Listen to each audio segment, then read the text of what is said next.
બનાસકાંઠામાં દુષ્કર્મના આરોપીને આજીવન કેદની સજા, પાલનપુર સ્પેશિયલ પોક્સો કોર્ટે આરોપીને સજા ફટકારી છે। આરોપી મોતી ચૌહાણને આજીવન કેદ અને 50,000નો દંડ ફટકારવામાં આવ્યો। અમીરગઢમાં 3 વર્ષની બાળકી ઉપર આચર્યું હતું દુષ્કર્મ। વર્ષ 2022ના દુષ્કર્મ કેસમાં કોર્ટે આરોપીને સજા જાહેર કરી છે।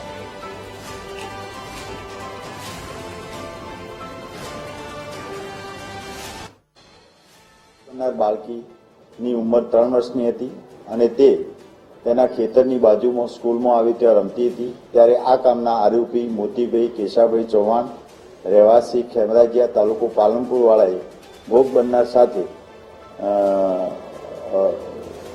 376 મુજબના ગુનો કરેલો અને પોક્સોની પ્રકારના 4(8) મુજબનો ગુનો કરેલ હોય તે કામે ભોગ બનનારની પ્રથમ તેની માતાએ મેડિકલ સારવાર માટે દવાખાને લઈ ગયેલા અને ત્યારબાદ સારવાર કરાયા બાદ તેની માતાએ ફરિયાદ આપેલી। પોક્સોની કાયદાની જાતીય ગુનાના રક્ષણના નિયમો 2020ની નિયમ 5માં પ્રોસિક્યુશનમાં નિષ્ણાત સહાયકની નિમણૂક કરવા સારું નામદાર કોર્ટમાં અરજી આપેલી અને નિષ્ણાત સહાયકો